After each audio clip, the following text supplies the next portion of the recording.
Italy का वह खूबसूरत शहर पीसा, जहां ऊंची इमारतें, शांत गलियां और समय की परछाइयां साथ साथ चलती थीं।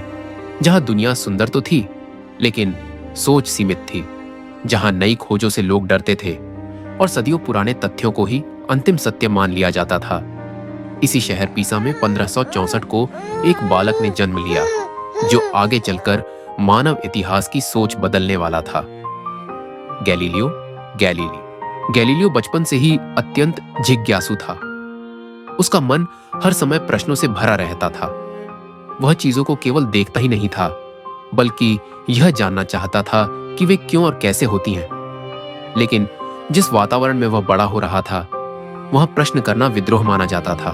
गैलीलियो अक्सर कहा करते थे कि सच्चाई किसी पुरानी किताब में नहीं, बल्कि हमारी अपनी आंखों के सामने होती है। यह एक नए युग की शुरुआत थी। यही वैज्ञानिक विधि का जन्म था। लेकिन यह रास्ता आसान नहीं था। यह एक खतरनाक रास्ता था, जो गैलीलियो को सीधे चर्च से टकराव की ओर ले जा रहा था। गैलीलियो के पास सवाल थे, लेकिन अभी तक उनके पास ऐसा कोई ठोस प्रमाण नहीं था जो सदियों से चली आ रही एरिस्टोटल की मान्यताओं को एक झटके में तोड़ सके। उन्हें किसी ऐसे उपकरण की आवश्यकता थी जिससे वे ब्रह्मांड को अपनी आंखों से देख सकें। 17वीं सदी की शुरुआत में हॉलैंड में एक चश्मा बनाने वाले कारीगर ने दो कांच के लेंसों को जोड़कर एक अनोखी दूरबीन बना ली। उसने देखा कि दूर की चीजें पास दिखाई देने लगी। उसी समय गैलीलियो गैलीली, जो अब पडुआ विश्वविद्यालय में प्रोफेसर थे, उन तक यह खबर पहुंच गई। गैलीलियो ने उस उपकरण को सिर्फ देखा नहीं, उसके सिद्धांत को गहराई से समझा और फिर कई असफल प्रयोगों के बाद उसी सिद्धांत के आधार पर उन्होंने एक नई दूरबीन, टेलीस्कोप बनाई, जो हॉलैंड की दूरबीन से कई गुना अधिक शक्तिशाली थी।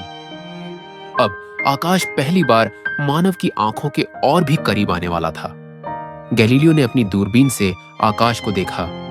उसने देखा कि तारे, ग्रह और चंद्रमा वैसे नहीं हैं जैसा सदियों से बताया जा रहा था। उसने पाया कि पृथ्वी स्थिर नहीं है, बल्कि सूर्य के चारों ओर घूमती है। यह बात बहुत खतरनाक थी। उस समय चर्च का कहना था कि पृथ्वी ब्रह्मांड का केंद्र है और जो भी इसके विरुद्ध बोलेगा वह धर्म का शत्रु होगा। यह रास्ता गैलीलियो को चर्च से टकराव की ओर ले जा रहा था। जब गैलीलियो ने अपने निष्कर्ष लोगों के सामने रखे, तो चर्च के पादरी चिंतित हो उठे। एक दिन गैलीलियो को चर्च के दरबार में बुलाया गया। ऊंची दीवारों वाला विशाल कक्ष, मौन में बैठे धर्मगुरु और बीच में खड़ा एक अकेला वैज्ञानिक। चर्च के एक अधिकारी ने कठोर स्वर में पूछा, क्या तुम यह कहना चाहते हो कि हमारी सदियों पुरानी मान्यता गलत है? गैलीलियो ने शांत स्वर में उत्तर दिया, मैं केवल वही कह रहा हूं जो मैंने अपनी आंखों से देखा है। यह उत्तर चर्च को स्वीकार नहीं था। उन्होंने गैलीलियो को चेतावनी दी, इन विचारों को फैलाना बंद करो, वरना इसके गंभीर परिणाम होंगे। उस दिन गैलीलियो चुपचाप लौट गया, लेकिन उसका मन शांत नहीं था, क्योंकि वह जानता था सच को रोका जा सकता है, लेकिन मिटाया नहीं जा सकता। गैलीलियो ने चर्च की बात इसलिए स्वीकार कर ली क्योंकि उसे अभी ब्रह्मांड से जुड़े बहुत से प्रश्नों के उत्तर खोजने थे। असंख्य असफलताओं के बावजूद गैलीलियो अपने प्रयासों में लगे रहे और सत्य की खोज करते रहे। उस रात उसने अपनी मेज पर कागज और कलम रखी। अब गैलीलियो ने पुस्तक लिखनी शुरू कर दी थी। एक ओर वह अपने अवलोकनों को शब्दों में ढाल रहा था और दूसरी ओर प्रकृति को और गहराई से समझने में निरंतर लगा हुआ था। वह रुका नहीं, क्योंकि हर नया उत्तर उसे और भी नए प्रश्नों की ओर ले जा रहा था।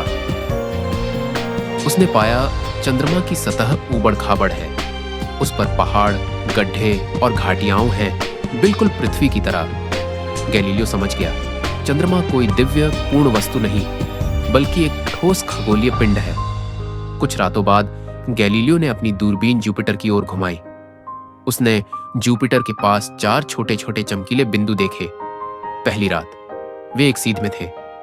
दूसरी रात उनकी स्थिति बदल चुकी थी। गैलीलियो ने कई रातों तक ध्यान से उन्हें देखा। तभी उसे सच्चाई समझ में आई। वे 4 बिंदु जुपिटर के चंद्रमा थे जो जुपिटर के चारों ओर घूम रहे थे। यह खोज चौंकाने वाली थी, क्योंकि इससे यह सिद्ध हुआ कि हर चीज पृथ्वी के चारों ओर नहीं घूमती। यह खोज भौतिकी की एक अत्यंत महत्वपूर्ण उपलब्धि थी। गैलीलियो के चेहरे पर गहरे संतोष का भाव था। अगली सुबह पीसा की झुकी हुई मीनार के नीचे लोगों की भीड़ जमा थी। गैलीलियो मीनार पर चढ़ा। उसके हाथों में एक भारी और एक हल्की वस्तु थी। तब तक लोग अरस्तु के सिद्धांत पर विश्वास करते थे कि भारी वस्तु हल्की वस्तु से तेज गिरती है। गैलीलियो ने दोनों वस्तुओं को एक साथ छोड़ दिया। दोनों लगभग एक साथ जमीन पर आ गिरी। भीड़ स्तब्ध रह गई। उस क्षण गैलीलियो ने प्रयोग के माध्यम से अरस्तु के सिद्धांत को चुनौती दी और सच को प्रमाणित कर दिया। अरस्तु का सिद्धांत कहता था, किसी वस्तु के गिरने की गति उसके भार पर निर्भर करती है, परंतु गैलीलियो ने यह सिद्ध कर दिया कि यदि 2 वस्तुएं अलग अलग भार की हों और उनके रास्ते से वायु का प्रतिरोध हटा दिया जाए, तो दोनों वस्तुएं एक ही समय में धरती पर गिरेंगी। गैलीलियो अपने सूक्ष्म अवलोकनों के आधार पर प्रकृति के गूढ़ रहस्यों को लोगों के सामने प्रकट करने लगा। उसकी बातें लोगों को सोचने पर मजबूर कर रही थीं, लेकिन इससे चर्च असहज हो उठा। धीरे धीरे चर्च का रुख गैलीलियो के प्रति और अधिक कठोर होता चला गया। अंततः चर्च ने उसे दोबारा बुलाया। उस विशाल चर्च के भीतर वातावरण तनाव से भरा था और वहां के पादरी गहरी नाराजगी और क्रोध से भरे हुए थे। चर्च के साथ गैलीलियो का दूसरा टकराव पहले से कहीं अधिक खतरनाक और भयावह था। एक दिन भारी ठंडी दीवारों वाले विशाल चर्च में उसे बुलाया गया। चारों ओर कठोर चेहरों और नफरत भरी निगाहों का साया था। फिर एक सख्त आवाज गूंजी, अपने विचार बंद करो, नहीं तो अंजाम बहुत बुरा होगा। उस समय चर्च अरस्तु और टॉलेमी के भू केंद्र सिद्धांत को मानता था। गैलीलियो ने कोपरनिकस के सूर्य केंद्र सिद्धांत का समर्थन किया। चर्च ने उसकी पुस्तकों पर प्रतिबंध लगा दिया। उसके शब्दों को हमेशा के लिए खामोश करने की कोशिश की गई, लेकिन यही काफी नहीं था। अंततः गैलीलियो को नजरबंद कर दिया गया। उसे आदेश मिला, तुम अपने घर से बाहर नहीं जाओगे, अपने विचार दुनिया के सामने फिर कभी नहीं रखोगे। चर्च के दबाव में गैलीलियो को अपने विचारों को सार्वजनिक रूप से वापस लेना पड़ा। उन्हें आजीवन नजरबंदी की सजा मिली। 4 दीवारों में कैद कर दिया गया एक बूढ़ा वैज्ञानिक। खिड़की से दिखता आसमान अब उसकी पहुंच से दूर था। धीरे धीरे एकांत में रहते हुए अपने छोटे से घर में गैलीलियो अब भी अवलोकन करता रहा। नजरबंदी के दौरान गैलीलियो अंधे हो गए। फिर भी उन्होंने अपना अंतिम और महत्वपूर्ण ग्रंथ लिखा, टू न्यू साइंसेस, जिसमें गति और यांत्रिकी के नियम दिए गए, जो आगे चलकर न्यूटन लॉज ऑफ मोशन का आधार बनी।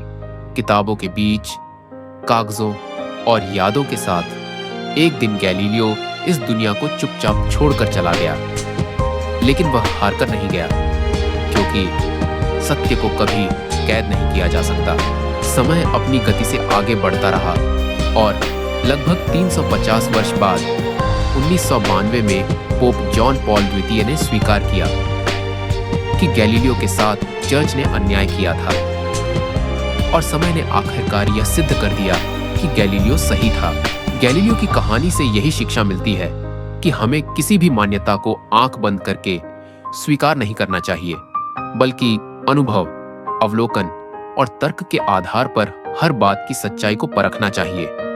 ठीक वैसे ही जैसे गैलीलियो ने दूरबीन से ग्रहों को देखकर स्थापित धारणाओं को चुनौती दी और सूर्य केंद्रित मॉडल को साबित किया, भले ही उन्हें इसका विरोध झेलना पड़ा।